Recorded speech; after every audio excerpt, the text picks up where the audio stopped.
Calls are growing louder from within Israel to secure the release of dozens of hostages taken from Israel during attacks carried out by Hamas.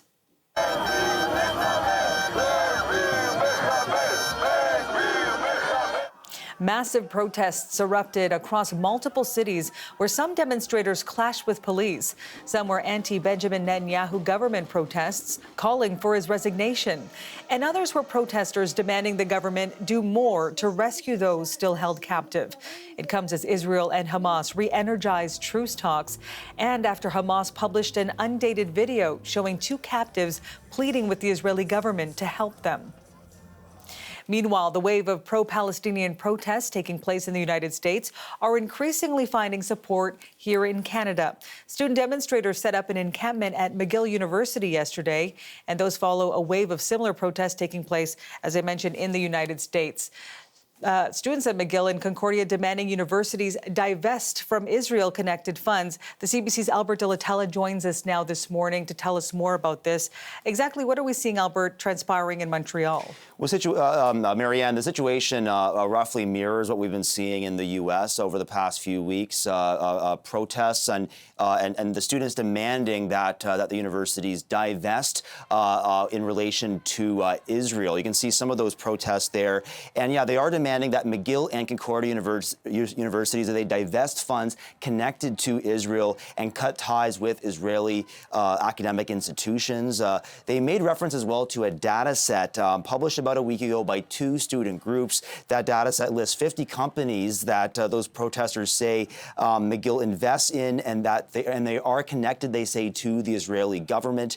CBC News has reached out to McGill about that data set. Several students there, they did say that it was very important for them to be there to show solidarity with not just the Palestinians, but also with their counterparts in the U.S. In terms of how long this could last, the Montreal chapter of the Palestinian Youth Movement, they say that it's indefinite. They say that they won't let universities, quote, be complicit in genocide, they say. And McGill, meanwhile, they do tell CBC that they are supportive of the students' right to protest, their freedom of assembly, of expression, but they do say that they must follow university rules and the law as well. Meanwhile, Albert, what's happening in the United States? Because we've been covering for days, for instance, what's happening at Columbia University. So what's the latest there? Yeah, so one situation that we are tracking very closely is at Washington University. More than 80 people there said to be arrested following this demonstration. The university says that employees and people not connected to the university, they were pitching tents and marching in multiple locations, but they had concern that the situation had the potential to get out of control, so they were told to leave. Some were arrested, including one notable arrest, the presidential candidate Jill Stein. You can see her there, but her team does say that they aren't aware of any charges against her. Meanwhile, a journalism professor at the University of Southern California, he is weighing in on this, criticizing his university and how they handled the situation back on Wednesday. There was a protest there. Nearly 100 people in the end were arrested. You can see some of those scenes, including student journalists, he says. Here's more from that professor.